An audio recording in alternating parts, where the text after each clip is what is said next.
madaxweynihii hore ee Soomaaliya Xasan Sheekh Maxamuud oo ka hadlayay madasha Doodsan ayaa waxa uu sheegay inaan cadaadis diblomaasiyadeed lagu xallin karin qadiyadda Somaliland. madaxweynihii hore ee Soomaaliya waxa uu tusaale u soo qaatay jasiiradda Taiwan iyo dhulweynaha Shiinaha isagoo arrintaasi ka hadlayana waxa uu yiri Somaliland qadiyadeeda waa qadiyad Soomaaliyeed xalkeedana Soomaaliya u yaala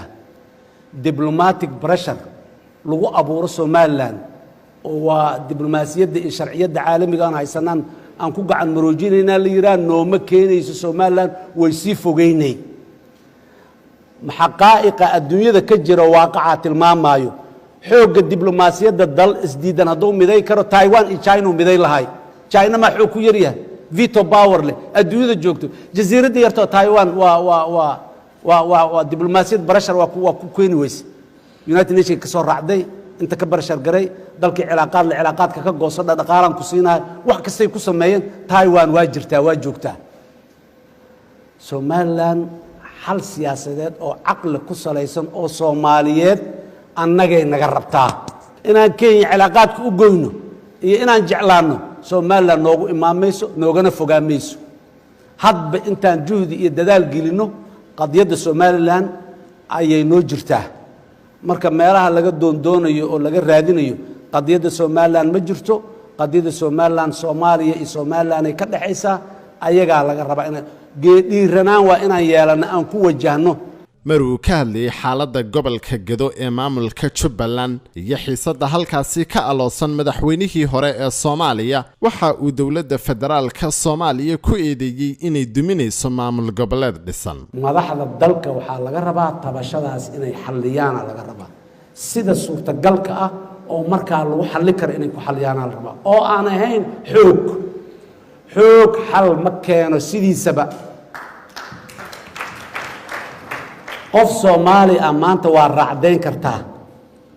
laakiin biri asoo intii ka carab badan oo ka xanaaq badan oo ka dib badan ku imaana oo ay u badan tahay inuu ajnabi wato arinta Gedo wada hadal in lagu dhameeyo oo wada hadal laga galan qaba waa gobol ka tirsan Jubbaland dawladda federaalka inay Jubbaland kama tirsan annaga ka talinayna ay dhahdo suurtagal ma aha sababta maamulka Jubbaland doorashada ka dhacayso Garbaharey aanay u maamuli karin dawlad goboleedka Galmudug mid ka dhacaysa gaalkacyo ay u maamuli karto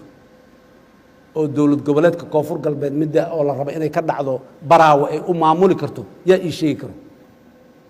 mandaqa ay dugsan tahay aqliga ay dugsan tahay iyo sharciga ay dugsan tahay yaa ii sheegi karo gobolkaas dawladdan waa dumiyo haysa dawlad goboleed jiray dumiyo haysa cilaaqaadka in dibadda ku xumeeyo haysa waxa ka socda waa dulmi dadka reer Gedo ayaaba dulmi ay ku tahayba oo lagu joor fulaan qaba aniga dawladdu dib ha uga fiirsan madaxweynaha waliba si gaar ah u sii taabanay ceebay ku sii tahay asaga meesha ay ka taabanaysana waa garanaysaa Xasan Sheekh Maxamuud madaxweynihii hore ee Soomaaliya oo ka hadlayay cilaaqaadka Kenya iyo Soomaaliya ayaa hadaladiisii waxa ka mid ahaa Kenya annaga choice aan annaga leenahay kulama diris kulama noqon rabitaan Kenya iyo rabitaankooda diris kuma ahin intaan mas'alaheena la laabanana intaan gurna bariga Asia iska ma degi karno iyaguna inta mas'alahooda la laabtaan Latin America ma degi karaan Kenya حكمت tilmaamaysa inaan cilaaqaadka annaga iyo Kenya cilaaqaadkeena xumaada ma jiro xikmad tilmaamaysa oo aqli dugsan oo annaga iyo Kenya cilaaqaadkeena inuu xumaada ma jiro yaas waxyaabo waa ku kala ra'yi doonaa karna aniga meel badan aan ra'yiga aan uga duwanahay arinta Kenya Somaliland arinteeda si aan dal garaysa aniga kuma raacsan lama qabo ila ma qumana laakiin taas de meesha adduunyada ku dhamaanaysa ma aha waxaas wax ka waaweyna intana dhaxmaray oo ayagu ay dibsanayeen inuu naga go'in cilaaqaadkeen ayna xumaynin safiirkooda ay naga qaadanay nala joogeen Kenya waa ogtiin waxay ku dacwootaa Soomaaliya badda laanka ay rabtaa haday ku guuleysato Kenya laan loo kiday naqanay qataran ku jirnaa ayadoo dareenkaas qabaan haddana dadka Kenyaatiga cilaaqaadna nooma go'in safiirna naga ma waxaan lamana diririn ee diblomaasiyadda inay nagula macaamilaan ay go'aan ku gaarin Ahmed Maxamuud Yusuf تلفزيون كصاب hadal oo hadal oo hadal oo ku hadal bishii oo dhan $7 oo keliya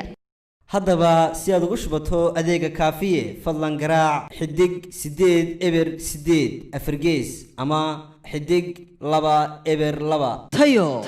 waa telesom